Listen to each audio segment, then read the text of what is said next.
चलिए वो देखिए, अब काम कर ले अपना। बेसिक ट्रिगोनोमेट्री हमने हेडिंग दिया है। ट्रिगोनोमेट्री की अगर हम बात करें तो ट्रिगोनोमेट्री में लार्ज स्केल है। लार्ज स्केल में आपको डीपली कब पढ़ाएंगे? जब आप लोग को ट्रिगोनोमेट्री स्पेशल सिलेबस स्टार्ट करेंगे, ये ध्यान रखिएगा। अभी तक जितना भी हम बात करेंगे ट्रिगोनोमेट्री पर, ओनली फॉर बेसिक की बात करें, basic knowledge just like as fundamental knowledge की हम बात करें। अब इसमें जो भी कह लीजिए, ट्रिगोनोमेट्री आइडेंटिटी कर लीजिए, बहुत सारे कॉन्सेप्ट हैं, क्वाड्रेंट है, ठीक है, इसमें फार्मूला वगैरह भी होगा, सब बेसिक ट्रिगोनोमेट्री के दायरे में आता है। हम अभी बेसिक ट्रिगोनोमेट्री पर हम बात करेंगे। चलिए, बेसिक ट्रिगोनोमेट्री में हम पहला ट्रिगोनोमेट्री से ही शुरुआत करते हैं। चलिए स्टार्ट करें। ट्रिगोनोमेट्री,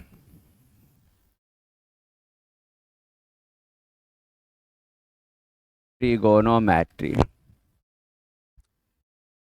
वो बता सकते हैं ट्रिगोनोमेट्री है क्या?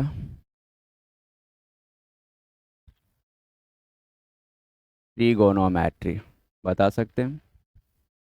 What is trigonometry? आप ही से पूछ रहे हैं। हाँ, ओनली फॉर एंगल या और कुछ?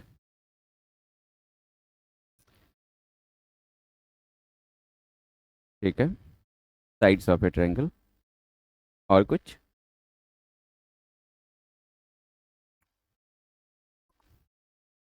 नहीं, देखिए, हम आपसे ये नहीं पूछेंगे कि बुआ ट्रिगोनोमेट्री का खोज किसने किया था। और बाई चांस पूछेंगे तो आप बता सकते हैं क्या? नहीं। वाह, चलिए देखिए, ट्रिगोनोमेट्री बना हुआ है थ्री ग्रीक लेटर से। ये तीन ग्रीक लेटर है। कौन कौन सा? ट्राई, इसका मीनिंग होता है थ्री। पहले तो ट्राई लिख दे, ठीक है, वो चले जाइए। ट्राई,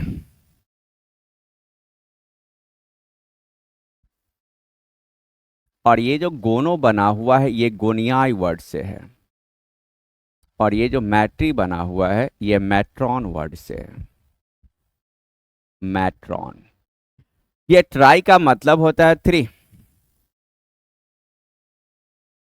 और गोनियाई का मतलब होता है, ये क्या हो गया?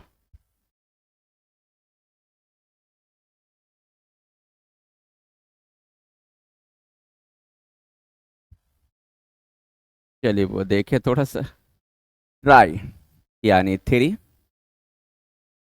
गोनियाई just like as an angle, और मैट्रॉन यानी मेजरमेंट।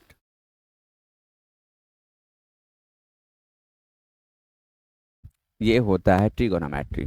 ट्रिगोनोमेट्री की अगर हम बात करें तो ये थ्री ग्रीक वर्ड है, ट्राई, गोनियाई और मेट्रॉन। अब यहाँ से मीनिंग निकाल लीजिए। ट्राई का मतलब थ्री होगा, गोनियाई just like as an angle होगा, मेट्री का मतलब मेट्रॉन यानी कि मेजरमेंट। अब इसका मीनिंग क्लियर है कि ट्रिगोनोमेट्री का अपना कोई वजूद होता ही नहीं है। इसका कोई अपना वजूद नहीं है। वो किस पर डिपेंड करेगा?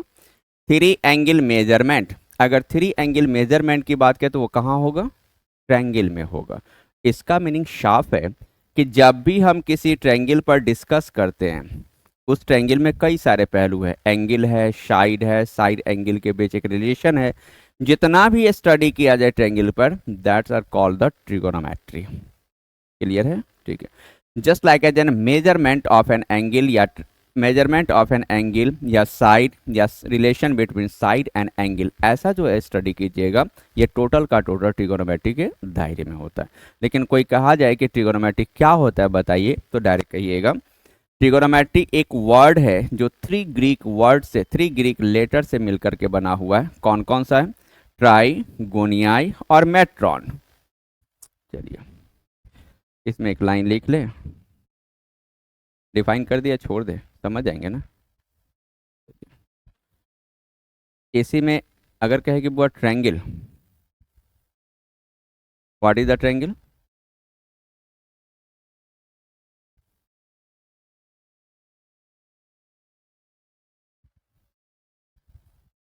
एक बार और रिपीट करेंगे। पॉलीगन,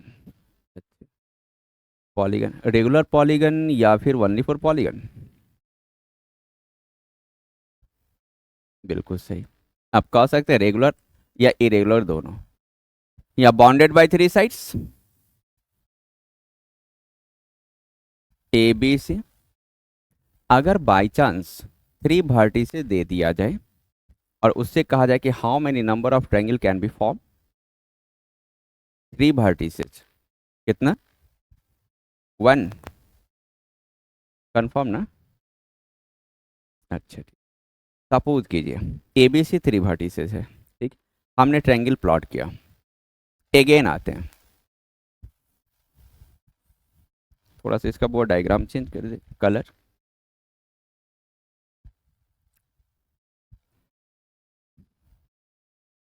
ए बी सी,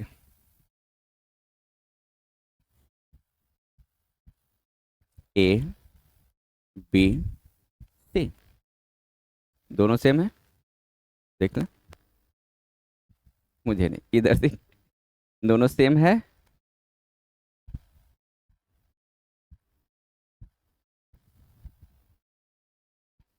बताएं, मैं यही पूछा था। मैंने क्या पूछा था, क्वेश्चन क्या राइज किया था आपसे कि अगर कभी थ्री वर्टिसेस दे दिया जाए, ए बी सी, ये थ्री वर्टिसेस है, ठीक है। थ्री वर्टिसेस से आपसे कहा जाए कि बताइए how many number of triangle can be form, मैंने सिर्फ ये वर्ड यूज किया था। आपने बोला कि only one triangle can be form. Okay, मैंने डायग्राम प्लॉट कर दिया, ए बी सी, ए बी सी। अब आपके सामने ये दो ट्रायंगल है। अब बताइए इसको क्या वन ट्रायंगल कहा जा सकता है या वाकई में दो ट्रायंगल प्लॉट कर सकते हैं? बताएं आप। दो ट्रायंगल है तो फिर हम कैसे कह दें कि थ्री वर्टिसेस से गिवन होगा तो one and only one triangle can be form? कैसे कह सकते हैं? अगर यह एक ट्रायंगल होगा तब तो भाई मेरे ऐसा कुछ होना नहीं चाहिए, ओनली फॉर कोई एक डायरेक्शन को हम फॉलो करते हैं।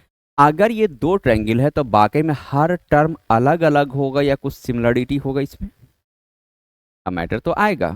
अगर हम एक ट्रायंगल नाम देते हैं तो एक ट्रायंगल है तो फिर हमने ये ऐसा प्लॉट क्यों किया? अगर ये प्लॉट किया तो अगर इसको हम दो ट्रायंगल कहें तो वाकई में दो ट्रायंगल फॉर्म होगा क्या? अगर दो ट्रायंगल फॉर्म होगा तो इसमें कुछ सिमिलरिटी भी होगा क्या? अगर होगा तो कौन सा टर्म होगा?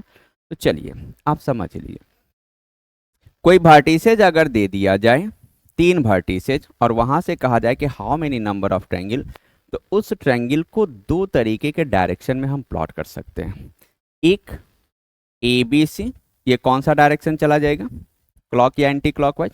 वर्टिसेज का direction anti clockwise direction, anti clockwise direction, और ये आ जाएगा क्लॉकवाइज डायरेक्शन, क्लॉकवाइज डायरेक्शन। अब यहां पर मुझे देखना है कि डायरेक्शन अगर दोनों का अलग अलग है तो ये दो टाइप का ट्रायंगल का फॉर्मेशन करेगा वर्टिसेज के अकॉर्डिंग। अब यहां पर वाकई में दोनों का शेप और साइज डिफरेंट होगा या सेम होगा? यहाँ वर्टिसेज के अकॉर्डिंग दो टाइप का डिफरेंट ट्रायंगल है आपको, एक एंटी क्लॉकवाइज डायरेक्शन और एक क्लॉकवाइज डायरेक्शन में। अब यहाँ पर ट्रायंगल का शेप और साइज की बात करें, जस्ट लाइक एज एरिया की हम बात करें, मान लिया जाए जब दो ट्रायंगल होगा तो इसका कुछ अपना एरिया होगा, इसका भी एरिया होगा। जब एरिया होगा तो इसका अपना कुछ अमाउंट होगा एरिया का। अब मान लिया जाए कि इसके एरिया का अमाउंट एक्स है, कंसीडर हम कर लिए, थोड़ा सा वो अलग कर देते हैं, एरिया का अमाउंट कुछ भी एक ले लीजिए। सपोज कीजिए कि इसके एरिया का अमाउंट हम एक्स कंसीडर कर लें, तो बताइए उस ट्रायंगल का एरिया का अमाउंट सेम होगा या डिफरेंट होगा? यहां पर सेम या डिफरेंट? नहीं, अगर इसका एरिया का अमाउंट एक्स है तो इसके भी एरिया का अमाउंट एक्स ही होगा, एक्स ही होगा। फर्क क्या होगा? आप कहेंगे कि सर एरिया का अमाउंट अगर सेम है तो फिर दो टाइप का डिफरेंट ट्रायंगल बनाने का रीजन क्या है, एक क्वेश्चन एराइज होगा। एरिया का अमाउंट सेम है तो यहां पर डिपेंड करता है कि हम जो वर्टिसेस का डायरेक्शन इंडिकेट किए हैं, यह इंडिकेशन का एक अलग अपना मैटर होगा, एक रूल होगा। एंटी क्लॉकवाइज डायरेक्शन में है तो इसका जो एरिया होगा ऑलरेडी पॉजिटिव साइन के साथ रिप्रेजेंट करेगा, इसका एरिया पॉजिटिव साइन के साथ होगा। अरे हो क्या रहा है, इसका एरिया पॉजिटिव साइन के साथ, जबकि इसका एरिया निगेटिव साइन के साथ होगा। हमको अगर एरिया लिखना पड़ेगा, एरिया, एरिया की अगर हम बात करें तो यहां पर देंगे area of triangle A B C is equal to plus X unit, और इसका एरिया क्या देंगे, इसका एरिया अगर लिखना होगा तो area is equal to minus X unit. हाँ, समझा रहे।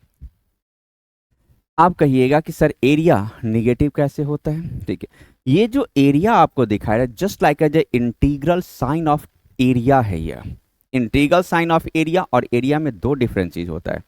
जनरली आप एक चीज गौर करेंगे, कभी भी आपको ट्रायंगल का वर्टिसेस दिया जाता है तो आप क्या करते हैं, कहा जाए कि एरिया बुआ ये थ्री वर्टिसेस है, 1 2 3 -1 और शी 0 0, थ्री वर्टिसेस है।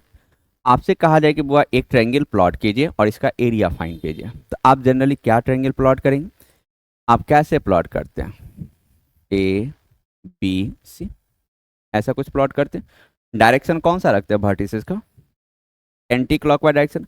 कभी क्लॉकवाइज डायरेक्शन में रख करके देखें, कभी क्लॉकवाइज डायरेक्शन में, कभी आप सर से पूछें कि सर क्लॉकवाइज डायरेक्शन में प्लॉट करेंगे तब क्या होगा, लेकिन धड़ाक से एंटी क्लॉकवाइज डायरेक्शन में प्लॉट करके आप एरिया निकाल देते हैं। यहां पर एंटी क्लॉकवाइज डायरेक्शन में जैसे ही आप वर्टिसेस को प्लॉट करेंगे तो उसका एरिया का इंटीग्रल साइन पॉजिटिव के साथ लिखते हैं। अगर हम क्लॉकवाइज डायरेक्शन में प्लॉट कर दें तो उसका एरिया का प्रॉपर साइन यानी इंटीग्रल साइन मुझे माइनस देना पड़ेगा। जैसे यही ट्रायंगल है, अगर इसका एरिया हम माइनस एक्स के साथ ना लिखें तो ये गलत माना जाता है, मैथमेटिकली इसको गलत करता है। लेकिन आप कहेंगे सर एरिया तो ऑलवेज पॉजिटिव होता है, वाकई में पॉजिटिव होता है। हमने नहीं कहा कि एरिया निगेटिव होता है, हमने सिर्फ ये बोला कि integral sign of area will be positive and negative both which depends upon the rotation of a vertices. तो फिर एरिया पॉजिटिव कैसे, तो हम क्या करते हैं, इसको पॉजिटिव करने के लिए मोड लगा देते हैं कि वाकई में अगर मोड भी होगा तो ये पॉजिटिव नेगेटिव कुछ भी करेगा तो पॉजिटिव में कन्वर्ट करेगा। लेकिन वास्तविकता यह है कि जैसे ही आप एरिया ऑफ ट्रायंगल रिप्रेजेंट करेंगे तो वहां पर वर्टिसेस को देखते हुए हम एंटी क्लॉकवाइज डायरेक्शन में खींचते हैं, डायरेक्ट यहाँ पर लिख देते हैं कि पॉजिटिव एरिया होगा, निकाल देते हैं। अगर कभी भूल से भी क्लॉकवाइज डायरेक्शन में आप प्लॉट करेंगे और वहां पर एरिया को सिर्फ पॉजिटिव साइन के साथ रिप्रेजेंट करके आगे बढ़ेंगे, कंफर्म हो जाइए मैथमेटिकली इसको इनकरेक्ट करता है। समझ गए। लेकिन ये जो माइनस साइन दिखाई दे रहा है ये एरिया निगेटिव नहीं है, इंटीग्रल साइन उस एरिया का निगेटिव है जो रिप्रेजेंट करता है कि ट्रायंगल का वर्टिसेस क्लॉकवाइज डायरेक्शन में रखा गया है ये। और ये मोड रिप्रेजेंट करेगा कि वैल्यू इसका कुछ भी हो नेगेटिव पॉजिटिव, ये पॉजिटिव बना करके ही बाहर निकालेगा। तो इसलिए एरिया को हमेशा पॉजिटिव कहते हैं, लेकिन इंटीग्रल साइन ऑफ एरिया में भी पॉजिटिव या निगेटिव। कंफर्म है। इसको कॉपी कर लेंगे। अब ये गलती मत कीजिएगा, उसमें बहुत सारा मॉडिफाई होते होते आर्यभट्ट ने भी दिया इसको, इसमें नो डाउट। और लेटेस्ट जो हम लोग यूज़ करते हैं अभी साइन 0 डिग्री 90 डिग्री 45 डिग्री, ये इंडियन मैथमेटिशियन आर्यभट्ट का नहीं दिया हुआ है। ये अरब कंट्री के यानी अरब मुल्क के एक मैथमेटिशियन थे जिनका नाम था अबू अल वाफा, वाफा, हाँ, उनका दिया हुआ है ये, और वही हम लोग यूज़ करते हैं।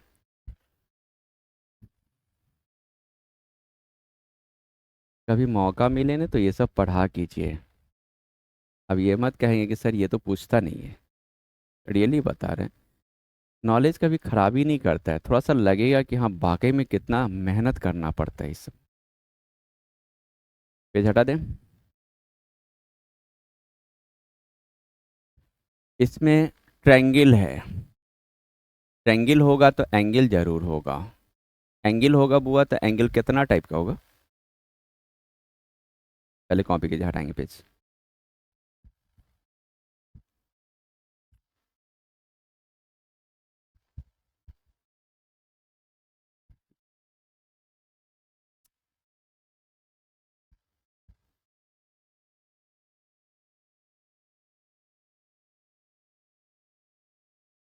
एंगल, चलिए बस समझिए अब दो टाइप में क्या क्या होता है, पहले से ध्यान ले। एंगल की अगर बात करें तो एंगल कब होता है, जब दो लाइन आपस में किसी पॉइंट पर इंक्लाइन करे, चाहे वो जो आ जाए, सपोज कीजिए एक्स और ओरिजिन पे, दिखाई दे रहा है, या इसको ऐसे भी समझिए कि एक हॉरिजेंटल लाइन है, एक हॉरिजेंटल लाइन हम ले लें, ओरिजिन है, इस हॉरिजेंटल लाइन को ओरिजिन पर पकड़ के रोटेट करा दीजिए, कारण कि कभी भी दो लाइन अगर आपस में इंक्लाइन करेगा तब जाके एंगल का फॉर्मेशन होगा। तो हम क्या करते हैं, एक हॉरिजेंटल लाइन को रोटेट कराने का प्रयास करते हैं। अब रोटेशन में बताइए कौन सा डायरेक्शन में आप रोटेट कराएंगे, हमने ये तो नहीं कहा कि इसको ऊपर की तरफ या इसको नीचे की तरफ, हमने सिर्फ ये कहा कि इस लाइन को रोटेट कराना है। तो रोटेट कराना है तो मेरे पास दो पॉसिबिलिटी है, एक इसको किसी एक पॉइंट पर फिक्स करते हुए, ओरिजिन पर फिक्स करते हुए इसको ऊपर की तरफ रोटेट करा दें, ऐसे जैसे ऊपर की तरफ रोटेट करा देंगे तो यहां पर शायद कुछ ऐसा लाइन बन जाएगा, और एंगल को मेंशन करना होगा तो हम एंगल मेंशन भी कर दें, एक इंडिकेट कर देते कि रोटेशन किधर जा रहा है। एक तरीका यह है। दूसरा तरीका यह है कि इस लाइन को रोटेट कराना है तो हम इसको दूसरे डायरेक्शन में रोटेट करा दें, यहां से लें और इसको जस्ट नीचे की तरफ रोटेट करा दें, ऐसे रोटेशन में एक इंडिकेट कर दें एंगल थीटा 1 है, ऐसा कुछ दिख रहा है। अब आप ही बताइए यहां पर कुछ डिफरेंस आपको दिख रहा है एंगल में, हम क्या गौर करें, जब रोटेशन ऊपर की तरफ हम रोटेट करा दिए, अरे, ऊपर की तरफ हम रोटेट करा दिए तो ये कौन सा डायरेक्शन को फॉलो कर रहे हैं, anti clockwise, anti clockwise direction, और ये कौन सा डायरेक्शन को फॉलो किया, क्लॉकवाइज डायरेक्शन। अब यहां से एक मीनिंग तो क्लियर हो गया, ये जो एंगल का फॉर्मेशन होता है तो एंगल का फॉर्मेशन दो तरीके से होता है, एक क्लॉकवाइज डायरेक्शन और एक एंटी क्लॉकवाइज डायरेक्शन, इसके अलावा कोई और डायरेक्शन फॉलो करेगा ही नहीं। तो फाइनली जो एंटी क्लॉकवाइज डायरेक्शन में होगा, anti clockwise direction, anti clockwise direction, तो ये एंगल पॉजिटिव होगा, और जो क्लॉकवाइज डायरेक्शन में होगा, क्लॉकवाइज डायरेक्शन, ये एंगल नेगेटिव होगा। ये ध्यान रखिएगा। अगर हमको रिप्रेजेंट करना पड़े तो हम कैसे रिप्रेजेंट करेंगे, तो रिप्रेजेंट करने का तरीका होगा ये, समझिए, angle X O P, angle X O P is equal to plus theta, positive angle, और यहां पर angle X O Q is equal to -θ1, ये रिप्रेजेंट करना है। एंटी क्लॉकवाइज डायरेक्शन में ऑलवेज पॉजिटिव एंगल कंसीडर करते हैं, जबकि क्लॉकवाइज डायरेक्शन में ऑलवेज नेगेटिव एंगल कंसीडर किया जाता है। तो फाइनली एंगल का दो ही टाइप होता है, एक पॉजिटिव होता है और एक निगेटिव होता है। तो आप कहेंगे कि sir acute angle, obtuse angle, ठीक है, राइट एंगल, ये सब कौन सा एंगल होगा। तो just like as a classification of an angle, classification और टाइप्स ऑफ एंगल दो डिफरेंट टर्म होता है, ये ध्यान रखिएगा। टाइप में सेलेक्टेड होता है, क्लासिफिकेशन लार्ज होता है। टाइप्स ऑफ एंगल को या टाइप्स ऑफ एनीथिंग को आप अगर स्केल कर दिया, लार्ज स्केल पर अगर ले जाएंगे तो टाइप्स नहीं कहलाता है, क्लासिफिकेशन हो जाता है। अगर हम क्लासिफिकेशन की बात करें तो टाइप्स नहीं होगा, वो ऑलरेडी क्लासिफिकेशन ही रहेगा। तो हम लोग जो जानते हैं अल्टरनेट एंगल है, राइट एंगल है, एक्यूट एंगल है, just like as a classification of an angle, finally there are two types of an angle, एक पॉजिटिव और एक नेगेटिव, इसके अलावा कोई एंगल रिप्रेजेंट नहीं करेगा। क्लियर है कॉन्सेप्ट, ठीक है, डायग्राम नोट कर लेंगे।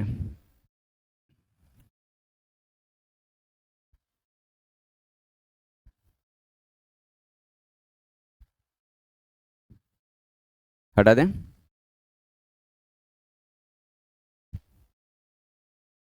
नेक्स्ट आ जाए। Some concept about an angle.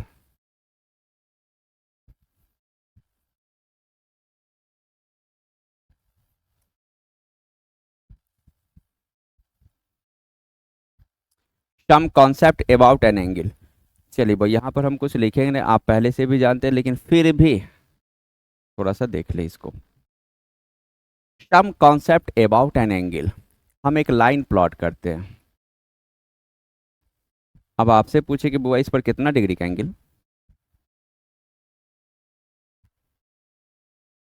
180। Confirm ना? गलत है। 0 डिग्री।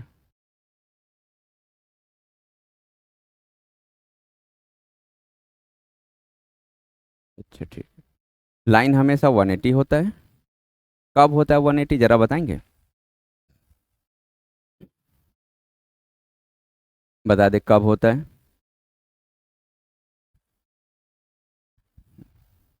आप ही से पूछ रहे हैं, कब 180 होता है?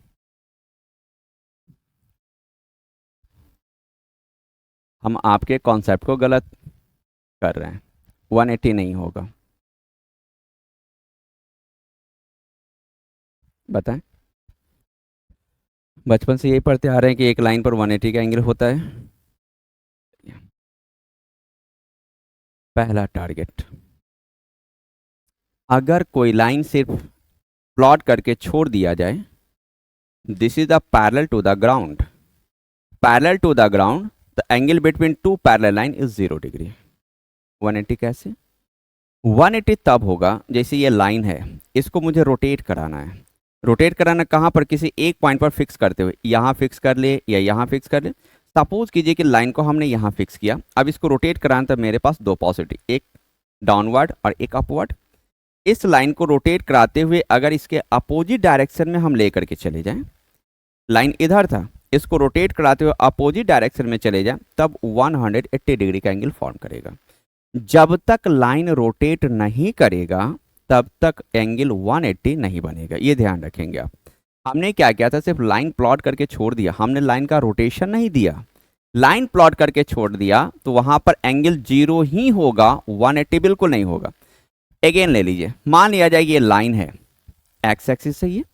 अब इस लाइन को रोटेट कराना है, ओरिजिन पर फिक्स करते हुए इसको रोटेट कराते हुए ऊपर की तरफ हम ले जाएं। सपोज कीजिए रोटेट कराते हुए यहां पर ले गए, ये एंगल का फॉर्मेशन होगा, ऑलरेडी इंक्लाइन करेगा। तो अब बताएं एंगल कितना बनेगा? 90 डिग्री बनेगा। आपसे मैं पूछना चाहूंगा कि एंगल 90 यहां बनेगा या यहां बनेगा?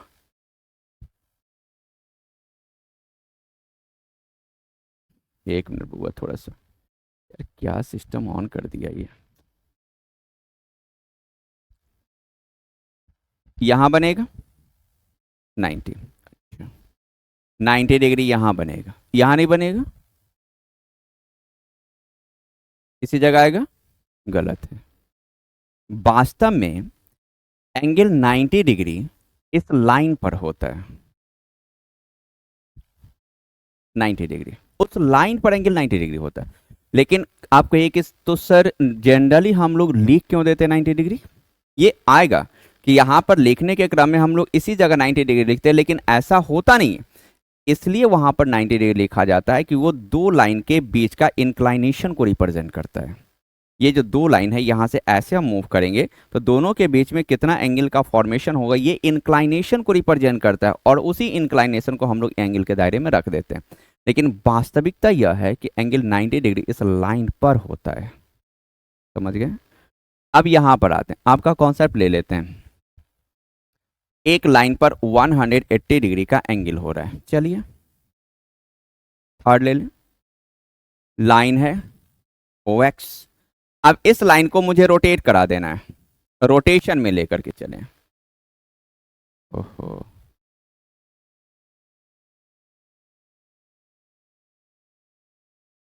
इस लाइन को रोटेट करा दें। अब बताइए, रोटेशन की अगर हम बात करें,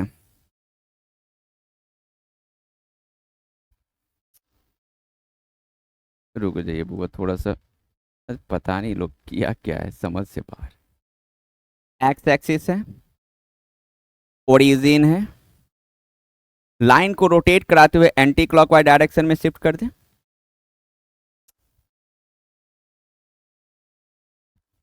ऐसे। अब बताएं कितना डिग्री का एंगल?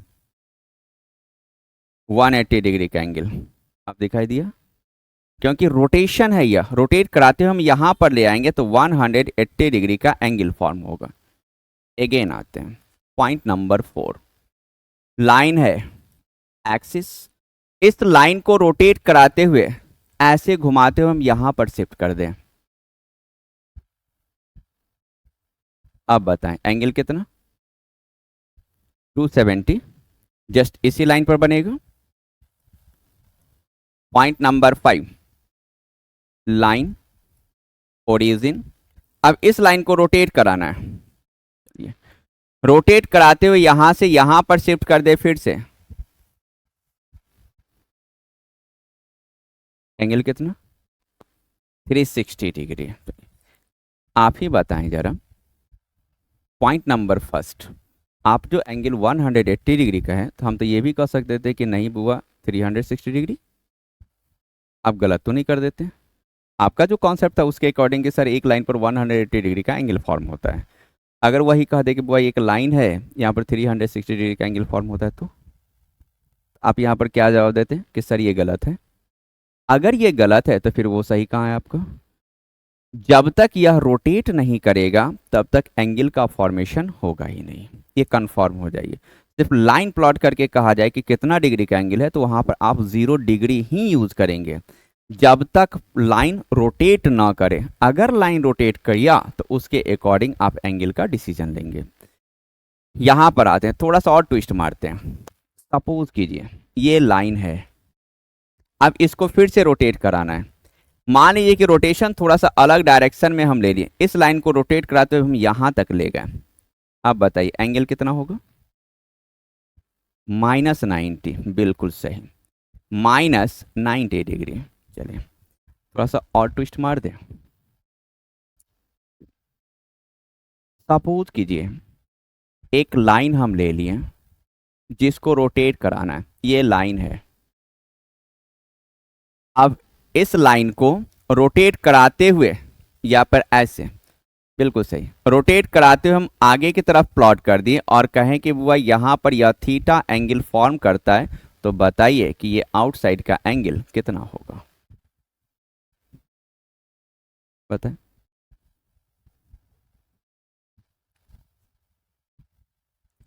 ये लाइन हम फिर से ले लिए ओ एक्स, अगेन रोटेट कराते हुए एंगल हम यहाँ पर -थीटा लिए। अब पूछ रहे हैं कि आउटसाइड का एंगल कितना होगा, जरा बताएंगे इसका एंगल क्या लिखेंगे? 360 -थीटा आ जाएगा। कंफर्म ना? इसका एंगल क्या लिखेंगे?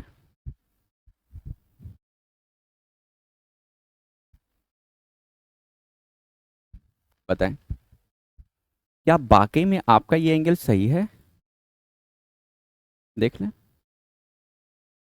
ये एंगल सही है क्या, पॉइंट नंबर 7 का। मुझे तो नहीं लग रहा है।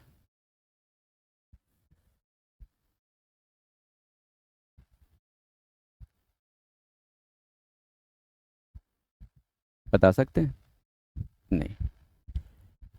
ठीक है, दूसरा डील कर दे रहे हैं। इसका एंगल क्या जवाब देंगे?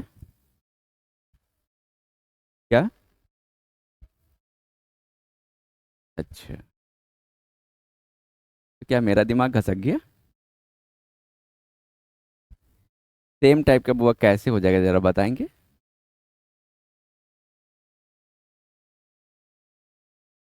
देखिए यहीं पर आपने थिंकिंग थोड़ा सा गलत डायरेक्शन में ले गया। थिंकिंग सीखिए।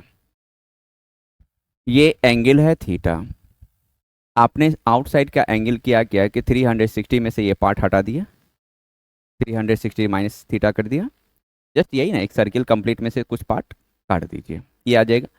हमने कहा कि बुआ ये एंगल आप गलत यूज़ कर रहे हैं, क्यों गलत यूज़ कर रहे हैं, तो इसके पीछे एक डायरेक्शन आपको समझना था कि हम जो यहाँ पर समझाएं कि वो there are two types of an angle, एक पॉजिटिव और एक नेगेटिव, अभी जस्ट उस पर डिस्कस किए।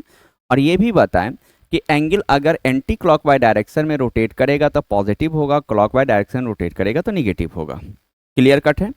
ये जो आउटसाइड का एंगल है, ये जो बाहर का एंगल की हम बात करें तो एरो मार्क हम किधर दिए, इधर से लेकर के यहां पर स्ट्राइक मारे एरो मार्क उस लाइन पर। तो एरो मार्क का डायरेक्शन कौन सा है, ये क्लॉकवाइज या एंटी क्लॉकवाइज, क्लॉकवाइज है। क्लॉकवाइज अगर हुआ तो मस्ट है कि एंगल का प्रॉपर साइन मुझे निगेटिव लेना पड़ेगा। आपने निगेटिव दिया, निगेटिव दिया आपने नहीं दिया, इसलिए ये गलत है। हाँ आप कहेंगे कि सर एंगल का डायरेक्शन नहीं दिए तो क्या मैग्नीट्यूड तो यही रहेगा, बिल्कुल मैग्नीट्यूड उसका यही रहेगा, अमाउंट वही है, लेकिन मुझे डायरेक्शन देना पड़ेगा कि हम किस डायरेक्शन में रोटेट कर रहे हैं। अगर आप डायरेक्शन इंडिकेट नहीं कीजिएगा तो ये गलत हो जाएगा। अब बताए इसमें क्या करेंगे, अब फिर कहेंगे सर 360 में से इस अमाउंट को हटा दे, अगर इस अमाउंट को हटा दे तो आप क्या मेंशन करेंगे, 360 degree minus minus theta mention करेंगे, यही ना, सही है,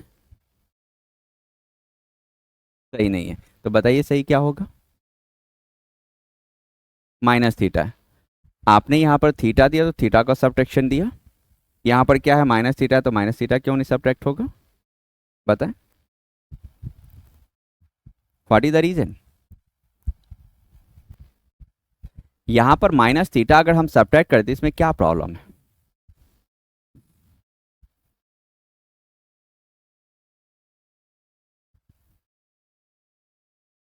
नहीं, चलिए देखिए यहाँ पर माइनस थीटा मुझे सब्ट्रैक्ट नहीं करना है, थीटा ही सब्ट्रैक्ट करना है। आखिर रीजन क्या, आपने बोला कि सर 360 डिग्री माइनस थीटा होगा, तो चलिए रीजन है इसका। रीजन क्या है कि ये जो माइनस का साइन है, माइनस का sign always represent the direction, always represents the direction, और डायरेक्शन इज नॉट एडेड या subtracted from any other magnitude. ये ध्यान रखेंगे, मैग्नीट्यूड में कभी भी डायरेक्शन को ऐड या सब्ट्रैक्ट नहीं होता है, उसका अमाउंट का एडिशन या सब्ट्रैक्शन होता है। अमाउंट इसका कितना है, थीटा, तो हम सिर्फ थीटा को ऐड या सब्ट्रैक्ट करेंगे, लेकिन उसके डायरेक्शन को बिल्कुल भी नहीं। अगर यहाँ पर 360 डिग्री माइनस माइनस थीटा करते तो ये प्लस का सेंस हो जाता, तो डायरेक्शन में, और 360 प्लस थीटा तो कभी इसमें आ नहीं सकता ये। अब बताएं इसका डायरेक्शन क्लॉकवाइज है या anti clockwise, outside anti clockwise, तो मस्ट है कि इसका एंगल पॉजिटिव ही होगा। और इसी में बुआ थोड़ा सा और घुमा दें, ऐसे ले लें,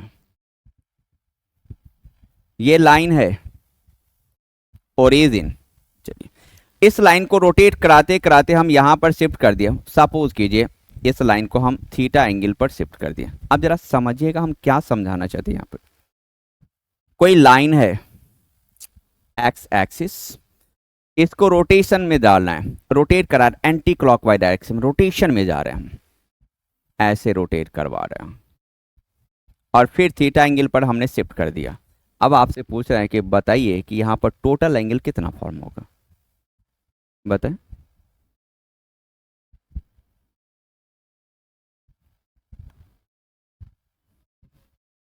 हाँ बिल्कुल जितना है,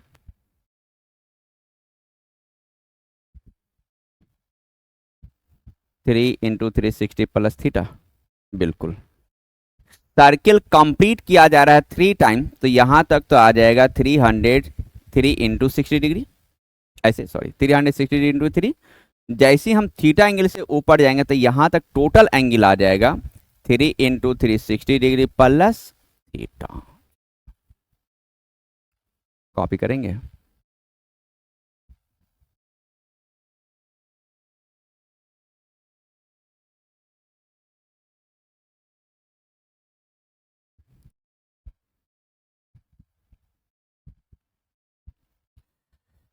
चलिए वन नेक्स्ट आ जाए। पॉइंट नंबर मुझे नहीं पता बुआ, quadrant, what is the quadrant,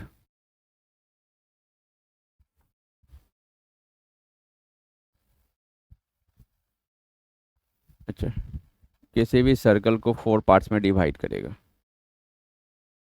that is called the quadrant. एक मिनट, ये सर्कल है, 4 पार्ट्स होना चाहिए, 4 इक्वल पार्ट्स। 4 इक्वल पार्ट्स अगर हो जाए तो एंगल कितना होना चाहिए? 90 डिग्री। तो क्या वाकई में किसी सर्किल को 4 इक्वल पार्ट्स में डिवाइड करेंगे तभी जाके वो क्वाड्रेंट होगा? बताएं, कंफर्म है? मुझे तो नहीं लगता है।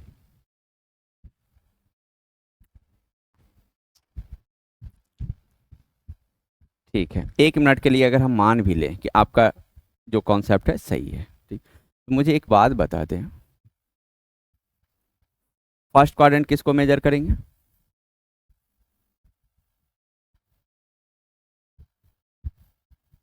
ये second, third, four, what is the reason?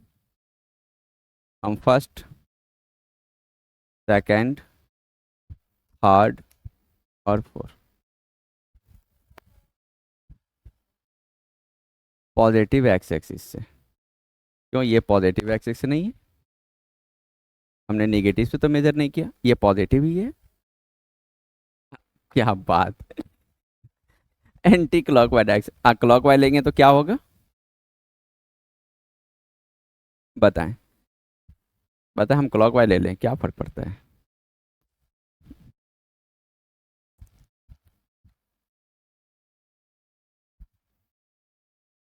चलिए वो देखिए क्या होता है।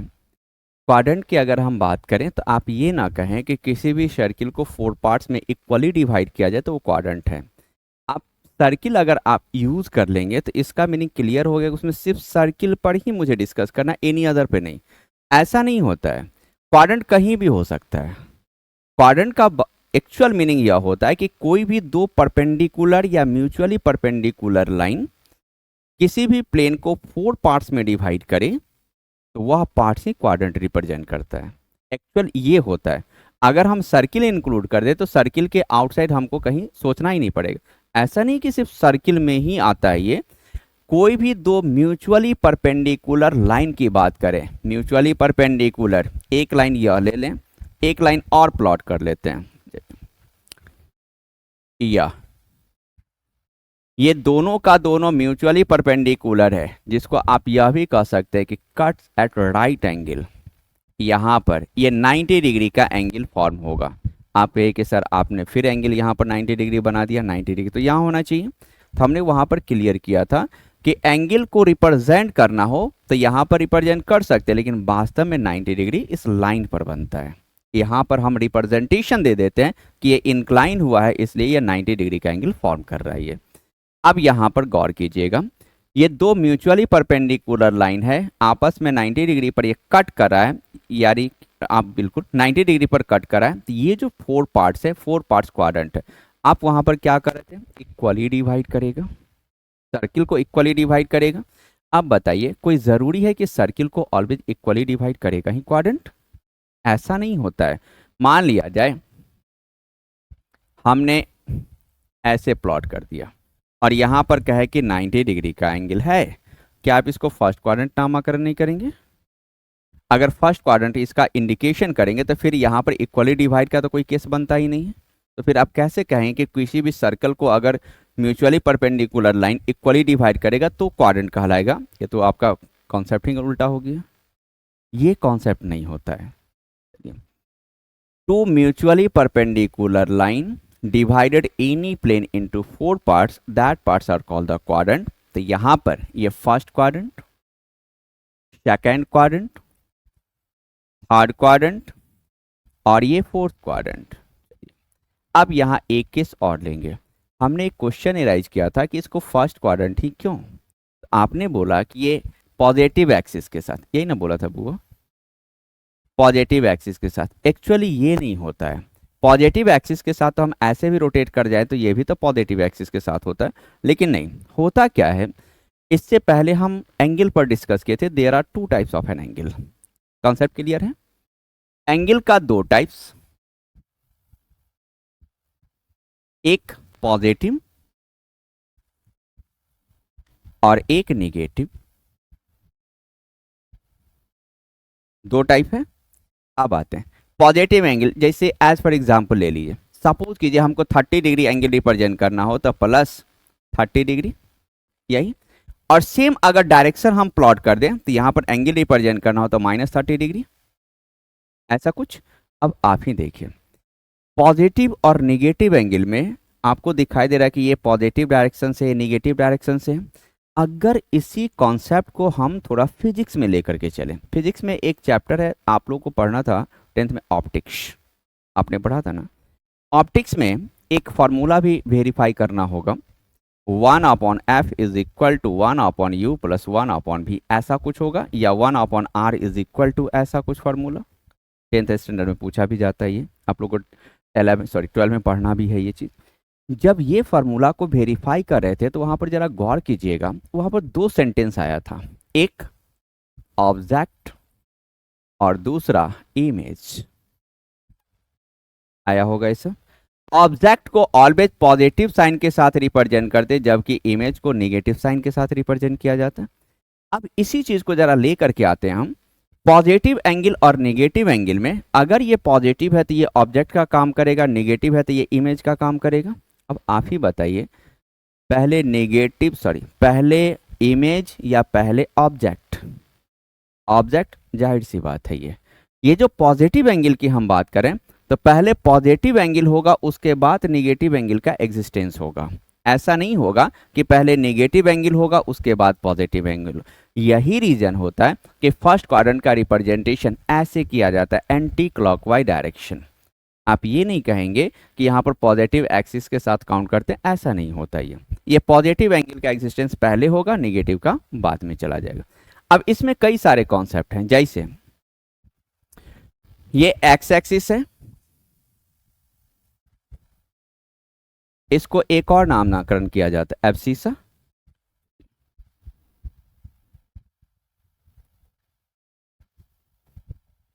एब्सिसा। और इसको वाई एक्सिस या ऑर्डिनेट। एक्स का ये पॉजिटिव डायरेक्शन,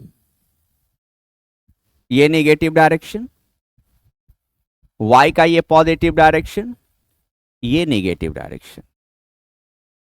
अब यहां पर एक्स और वाई से बाउंडेड ये फर्स्ट क्वाड्रेंट है, ये एक्स और वाई से बाउंडेड फर्स्ट क्वाड्रेंट, तो क्या इसको एक्स वाई प्लेन हम कह दें?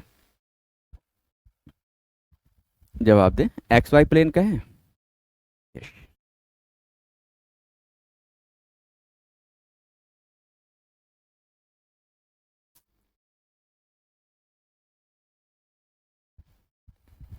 कैसे कहेंगे एक्स वाई प्लेन, बताएं। एक्स वाई प्लेन हम कैसे कहते हैं? अच्छा, इसलिए एक्स वाई प्लेन होगा। एक बात मुझे बता दें, प्लेन 2 डायमेंशनल या 3 डायमेंशनल? वाह, क्या बात है, प्लेन इज अ 2 डायमेंशनल। कभी 2 डायमेंशनल में मैंने तो प्लेन नहीं खींचा। Plane is 3 dimensional geometry. ये कौन सा ज्योमेट्री है? तो फिर यहां पर हम प्लेन कैसे कहें, बताएं आप। तब मैंने रुका ना, आपसे क्वेश्चन है कि एक्स वाई प्लेन इसको कह दें। प्लेन जब 3 डायमेंशन ज्योमेट्री होगा तो 2 डायमेंशन ज्योमेट्री में हम इसको प्लेन नहीं कह सकते। हाँ, प्लेन एक कंडीशन में कहा जा सकता है, कब? जब एक्स एक्सिस रियल एक्सिस और Y axis imaginary axis represent करेगा, तब उस केस में हम कह सकते हैं एक्स वाई प्लेन है, एक्स डैश वाई प्लेन है, X dash Y dash plane है और एक्स वाई डैश प्लेन है। इसमें फिलहाल तो हम प्लेन बिल्कुल नहीं कह सकते। अगर आप प्लेन का नामकरण कर रहे हैं तो कंफर्म हो जाइए आप गलत उसको लिख रहे हैं। ये मत समझिए कि यह एक्स और वाई से बाउंडेड है तो ये एक्स वाई प्लेन है। पहला number, plane is the 3 dimension geometry, not a 2 dimension geometry. अगर टू डायमेंशन ज्योमेट्री पर हम बात करें तो यहाँ पर प्लेन तो कभी हो नहीं सकता, ये प्लेन हमेशा स्पेस में प्लॉट होता है। अब ये स्पेस तो है नहीं, तो यहाँ पर प्लेन हम कैसे कह दें। दूसरा, एक आर्गन प्लेन की हम बात करते हैं जो कॉम्प्लेक्स नंबर में आप लोग को पढ़ना भी है, उससे जेईई में एडवांस में क्वेश्चन रहता भी है। आर्गन प्लेन में होता है कि एक रियल और एक इमेजिनरी एक्सिस को अगर आप प्लॉट करेंगे तो वहां पर एक प्लेन का नामकरण कर सकते हैं। रीजन क्या है कि इमेजिनरी एक्सिस को हम एक एज्यूम करते हैं, इमेजिनरी एक्सिस प्लॉट बिल्कुल नहीं किया जाता है क्योंकि वह एक एज्यूम का पार्ट होता है। क्योंकि एक्सिस में दो ही एक्सिस एग्जिस्ट करता है, दो ही एक्सिस, एक रियल एक्सिस में एक्स और एक वाई, जिसको आप कह सकते हैं रियल एक्सिस है। इमेजिनरी कभी एग्जिस्ट करता ही नहीं है। अब समझ गए। यहां पर आते हैं, एक्स और वाई से ये बाउंडेड है तो फर्स्ट क्वाड्रेंट है। फर्स्ट क्वाड्रेंट में अगर किसी पॉइंट का मुझे कोऑर्डिनेट लिखना पड़ेगा तो कोऑर्डिनेट में एक्स और वाई दो होगा, एक्स और वाई कोऑर्डिनेट है, तो एक्स और वाई कोऑर्डिनेट का प्रॉपर साइन क्या क्या होगा, एक्स का पॉजिटिव और वाई का पॉजिटिव। चलिए पहले तो हम साइन रिप्रेजेंट कर दें, ये पॉजिटिव और यह पॉजिटिव। सेकेंड क्वाड्रेंट में अगर साइन लिखे तो नेगेटिव और पॉजिटिव। थर्ड क्वाड्रेंट में दोनों नेगेटिव, और फोर्थ क्वाड्रेंट में और y नेगेटिव। चलिए किसी भी पॉइंट का ये कोऑर्डिनेट का प्रॉपर साइन है। आप मुझे एक बात बता दें, सपोज करें कि इस फर्स्ट क्वाड्रेंट में कोई पॉइंट को लिखना पड़े मुझे, थोड़ा सा डायग्राम आगे ले लें। फर्स्ट क्वाड्रेंट में किसी पॉइंट को इंडिकेट करना है, जैसे सेकेंड डायग्राम ले लेते हैं। Origin X Y Y dash, suppose करें बुआ यहाँ पर कोई पॉइंट है, इसका कोऑर्डिनेट मुझे लिखना है। कैसे लिखेंगे, लिखने का तरीका बताएंगे।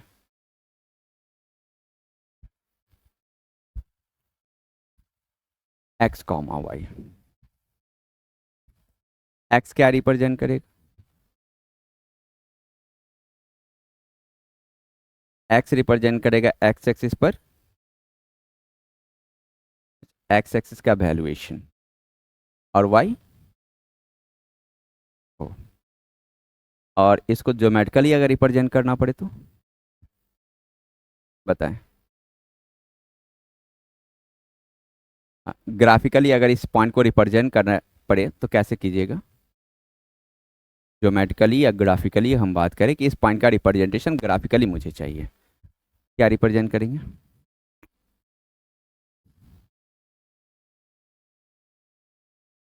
दूसरा, पहले एक्स क्यों, हम वाई लिख दे तो बताएं, पहले वाई लिख दे, कोई हर्ज है क्या, ले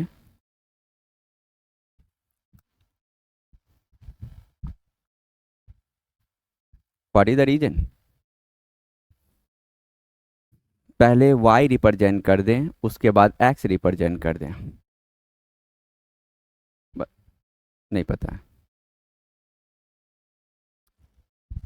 देखिए बुआ होता क्या है, पॉइंट सीखिए। सपोज कीजिए कोई पॉइंट है, कहीं भी दे दिया जाए, इसका कहा जाए कि कोऑर्डिनेट आप लिखें। हम क्या करेंगे, पहले x कोऑर्डिनेट पर बात करेंगे। x कोऑर्डिनेट कितना है, तो इस पॉइंट से x एक्सिस पर एक परपेंडिकुलर ड्रॉ कर दें, परपेंडिकुलर, इसको क्या नाम देंगे, फुट ऑफ परपेंडिकुलर। परपेंडिकुलर का साइंबल हमने डाल दिया, ठीक है, ये फुट ऑफ परपेंडिकुलर है। जैसे ही इस पॉइंट से एक्स एक्सिस पर एक परपेंडिकुलर ड्रॉ करेंगे तो ये फुट ऑफ परपेंडिकुलर और ओरिजिन के बीच का डिस्टेंस कुछ ना कुछ होगा। ऑब्वियसली कौन सा डिस्टेंस है मुझे नहीं मालूम, लेकिन डिस्टेंस कुछ ना कुछ जरूर मेंशन होगा। सपोज कीजिए कि डिस्टेंस हमने x लिया तो मस्ट है कि इसका x कोऑर्डिनेट x ही होगा, कंफर्म है।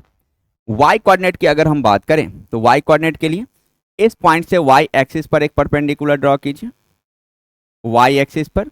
अब देखिए कि फुट ऑफ परपेंडिकुलर कितना है, अगर फुट ऑफ परपेंडिकुलर से इसका ओरिजिन के बीच का डिस्टेंस अगर y है तो इसका मस्ट है कि y कोऑर्डिनेट y के इक्वल होगा। ऐसे पॉइंट को रिप्रेजेंट किया जाता है ये चीज। अगर कहा जाए कि किसी पॉइंट का कोऑर्डिनेट लिखिए और पॉइंट में इंडिकेट कर दिया कि हाँ इस जगह पर पॉइंट होगा, तो आपको क्या करना है, उस पॉइंट से पहले एक्स एक्सिस पर परपेंडिकुलर ड्रॉ करना है। परपेंडिकुलर ड्रॉ करने के बाद देखना है कि वह एक्स एक्सिस को फुटा परपेंडिकुलर जहां पर कट कर रहा है वहां से ओरिजिन के बीच का डिस्टेंस देख लीजिए। जितना डिस्टेंस होगा इस पॉइंट का एक्स कोऑर्डिनेट वही रिप्रेजेंट करेगा। वाई कोऑर्डिनेट की बात करें, सिमिलरली आप वाई एक्सिस पर परपेंडिकुलर ड्रॉ कर दें, फुटा परपेंडिकुलर और ओरिजिन के बीच का डिस्टेंस देख लें, जो डिस्टेंस यहाँ पर होगा उस पॉइंट का वाई कोऑर्डिनेट होगा। अब यहाँ पर सेकंड क्वेश्चन ये आ जाएगा कि हम जो पॉइंट का कोऑर्डिनेट रिप्रेजेंट करेंगे कि पहले x होगा उसके बाद y होगा, तो पहले x ही क्यों, पहले y हम रिप्रेजेंट करते हैं, लेकिन पहले x ही क्यों रिप्रेजेंट करते हैं। तो चलिए एक टर्म और समझाएं, कल या शायद आज जो भी हो, हमने क्या बोला कि एक लाइन प्लॉट करते हैं। बताइए ये हॉरिजॉन्टल या वर्टिकल, वर्टिकल। वर्टिकल कहने का अर्थ है कि मेरे दिमाग में एक 90 डिग्री का फिगर रोटेट कर जाता है परपेंडिकुलर, तब तो इसको वर्टिकल कहते हैं। अगर ये परपेंडिकुलर हुआ तो मस्ट है कि कहीं ना कहीं हॉरिजॉन्टल लाइन होगा जिससे ये 90 डिग्री का एंगल फॉर्म करेगा। अगर हॉरिजॉन्टल लाइन हुआ तो पहले तो हॉरिजॉन्टल लाइन होगा उसके बाद ही ये 90 डिग्री का एंगल फॉर्म करेगा, तब वर्टिकल हम कहेंगे, ऐसे तो नहीं कह सकते। तो यहां पर पहले एग्जिस्टेंस ऑफ एक्स एक्सिस होगा उसके बाद वाई एक्सिस होगा। First of all ground me and then, ये सिचुएशन होता है।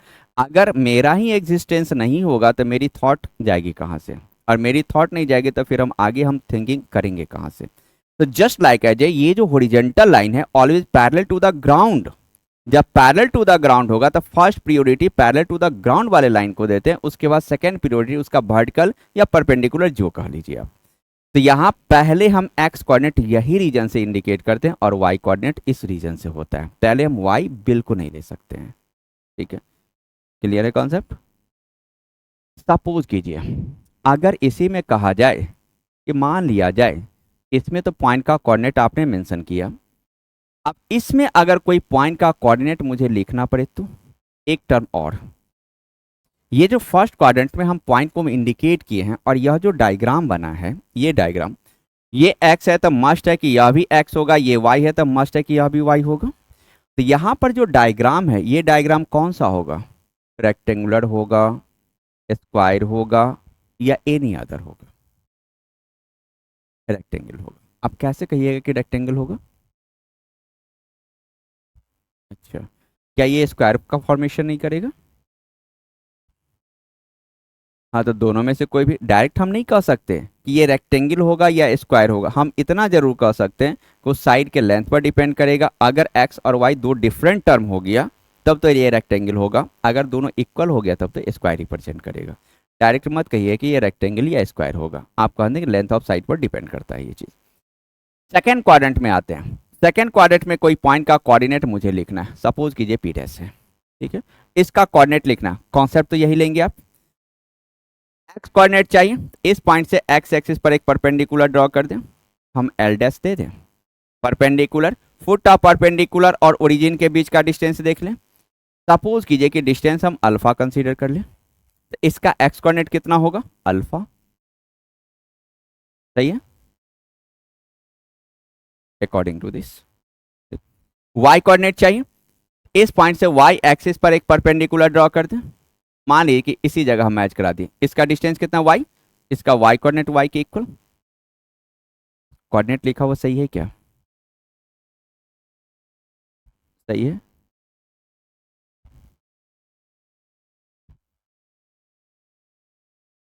आपने माइनस साइन दिया, इसका मतलब कि यहां भी माइनस देंगे तो यहां पर माइनस होगा, सही है। हम यहां पर कौन सा वर्ड कौन सा यूज कर रहे हैं, ओरिजिन से फुटा परपेंडिकुलर के बीच का डिस्टेंस,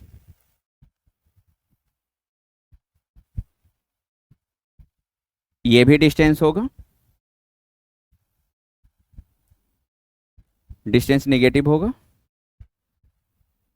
तो फिर यहां पर माइनस कैसे होगा, डिस्टेंस का डायरेक्शन, यहां पर ये डायरेक्शन रिप्रेजेंट करेगा, चलिए नहीं, यहां नहीं, ये तो ऑलवेज डिस्टेंस ही रिप्रेजेंट करेगा, डिस्टेंस रिप्रेजेंट करेगा नेगेटिव डायरेक्शन में। और इस डिस्टेंस को अगर कोऑर्डिनेट के केस में हम अप्लाई करें तो मुझे ये डायरेक्शन रिप्रेजेंट करना पड़ेगा यहां पर कि किस डायरेक्शन में हम डिस्टेंस मेजर कर रहे हैं। ये डिस्टेंस तो अल्फा ही जाएगा, लेकिन अल्फा किस डायरेक्शन में, एक्स के पॉजिटिव डायरेक्शन में है या एक्स के निगेटिव डायरेक्शन में, उस टर्म को इंडिकेट करते हुए आप पॉइंट का कोऑर्डिनेट लिखेंगे। समझ में आया? चलिए कॉपी करेंगे।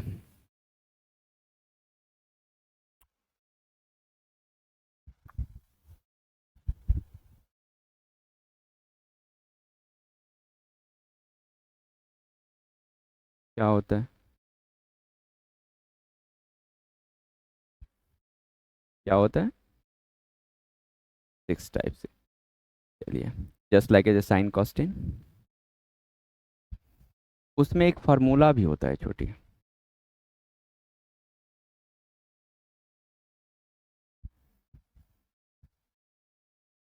होता है। ये कैसे हो जाता है?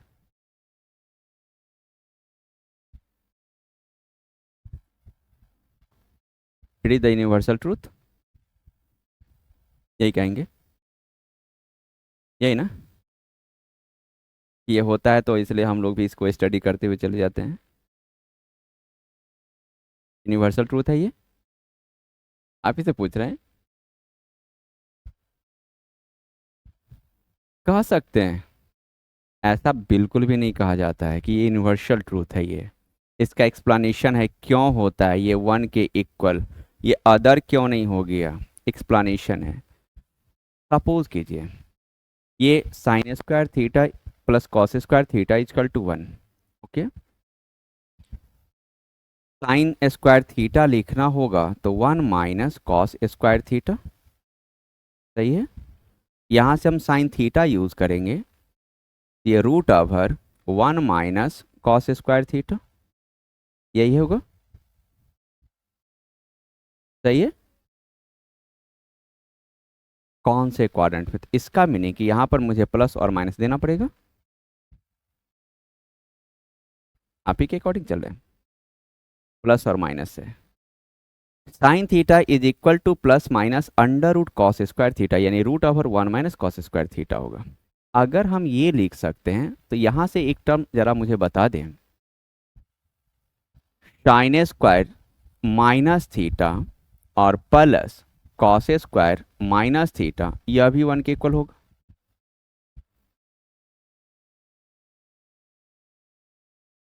आ जाएगा। अगर यह वन के इक्वल हुआ, sec square theta minus tan square theta one, obviously, तो यहां से ऐसे भी हम इसको लिख सकते हैं, sec theta minus tan theta into sec theta plus tan theta is equal to one. यहां से एक न्यू टाइप का फॉर्मूला क्रिएट होगा, और यहां से चाहे तो sec theta minus tan theta को one upon sec theta plus tan theta भी लिखा जा सकता है, जैसे चाहे हम घुमा सकते हैं। अगर ये कॉन्सेप्ट है तो इसका मीनिंग है कि साइन 30 डिग्री का वैल्यू भी वन अपॉन टू होगा। कैसे होगा? अच्छा, साइन 30 का वैल्यू वन अपॉन टू होता है तो होता है, यही रीजन है ना।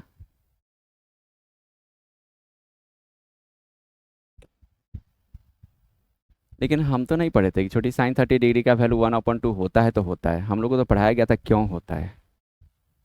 अब बताएं, ये नहीं कहा गया हम लोग को कि ये हुआ यूनिवर्सल ट्रूथ है, ये होता है तो होता है। हम लोग को एक्सप्लेनेशन के साथ समझाया गया था।